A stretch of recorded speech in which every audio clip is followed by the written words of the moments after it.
சகோதர சகோதரிகளுக்கும் எனது அமுத தமிழ் வணக்கம். இன்னைக்கு பாரதியார் அவர்களுடைய வாழ்வில் நிகழ்ந்த ஒரு நிகழ்வு. வேலை விஷயமாக சென்னைக்கு சென்றிருந்த சுப்பிரமணிய பாரதியார் தன் சொந்த ஊரான எட்டயபுரத்திற்கு செல்ல எழும்பூர் ரயில் நிலையத்திற்கு வந்தார். நடைபாதையில் அவர் ஏதோ சிந்தனையில் வயப்பட்டு நடந்து கொண்டிருந்த பொழுது சற்றும் எதிர்பாராத விதமாக இடறி விழுந்தார். ரயிலுக்கு காத்திருந்த பயணிகள் அவரை கீழே விழுந்ததை எண்ணி பதறி துடித்து ஓடி வந்தனர்.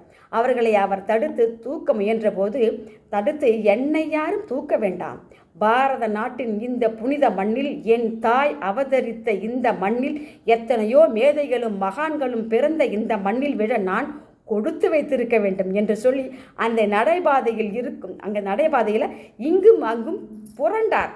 அவரது பேச்சையும் செயலையும் கண்ணுற்ற அங்கிருந்தவர்கள் திகைத்து போயினர். இதில் இன்னொரு ஆச்சரியம் என்னவென்றால், பாரதி தன் ஆசை தீர மண்ணில் புரண்டு எழுந்து வந்து பெட்டியில் ஏறிய பிறகுதான் ரயில் புறப்பட்டது. கேட்டதுக்கு மிக்க நன்றி. வாழ்க வையகம், வாழ்க வளமுடன்.